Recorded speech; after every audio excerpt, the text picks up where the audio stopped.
kita pelajari membaca Al-Quran. Sudah kelas 4 apa belum pandai?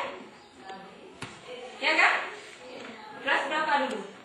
Kelas 4. Kalau sudah kelas 4 itu sudah pandai membaca Al-Quran. Ya kan? Nah, sekarang membaca surat An-Nas. Siapa tahu yang mana surat An-Nas? Iya, bagus sekali. Jadi semuanya pandai-pandai anak ibu sudah tahu yang mana surat An-Nas itu. Ya kan? Iya.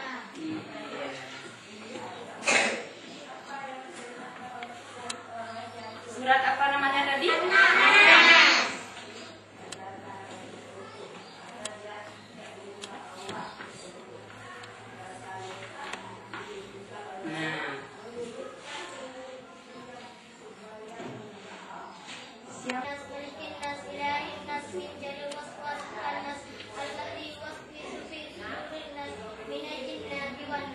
Iya, pandai sekali. Coba kita lihat, ini ada ibu tulis di karton.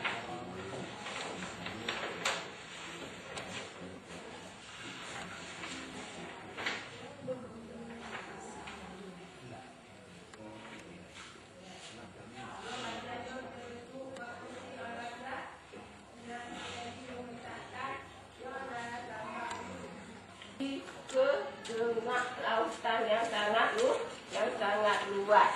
Bagaimana sangat luas, mereka lari-lari karena dikejar oleh anggota Fir'aun.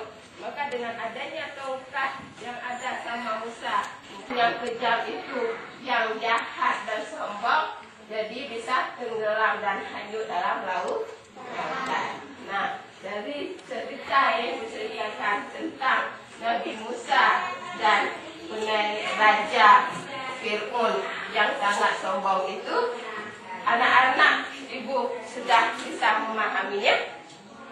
Salah satu cerita ibu ceritakan tadi tentang Nabi Musa. Siapa yang raja yang paling kejam? Fir'aun.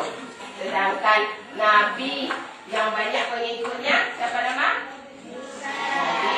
Nabi Musa. Nah, setelah Nabi Musa banyak pengikutnya dan mukjizatnya apa? Menanyakan kepada yang namanya Ismail Nur. Nah, Ismail Nur ke depan. Coba ceritakan sedikit tentang yang ibu ceritakan tadi tentang Nabi Musa dan Fir'aun. Cerita kisah becut yang dari ibu dahulu juga.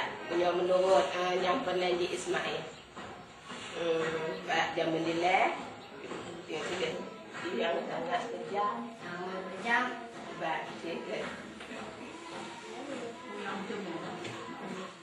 Cerita juga belajarnya kejam dan yang penyanyi dan sombong. Dia lahir wakam lebih pemilu. Supaya pu menjual lahir nak agama lipat supaya jepu. Menjual ujian nak agama, jadi menjual dia tak ujian nak agama, jepu. Dia bisa bang. Itu tadi kalau itu tak lahir, oh jadi dia item yang dia tak lahir nak agama kan? Cuba saya taruh kat ini, nah tongkat Nabi kita tongkat Nabi. Dia ibu yang ikut Nabi yang dia kemen dia pula Nabi lahir nak agama lipat supaya dia pula menjual ujian nak agama, jadi menjual dia tak ujian nak agama dia pula dia bisa bang. Itu tadi kalau itu tak lahir, oh jadi dia item yang dia tak lahir nak agama kan? Coba saya taruh kat ini, nah tongkat Nabi kita tongkat Nabi. Dia ibu yang ikut Nabi yang dia kemen dong, dia telah. Tak ya, coba. Sekali. Tidur. Yang benar. Cuba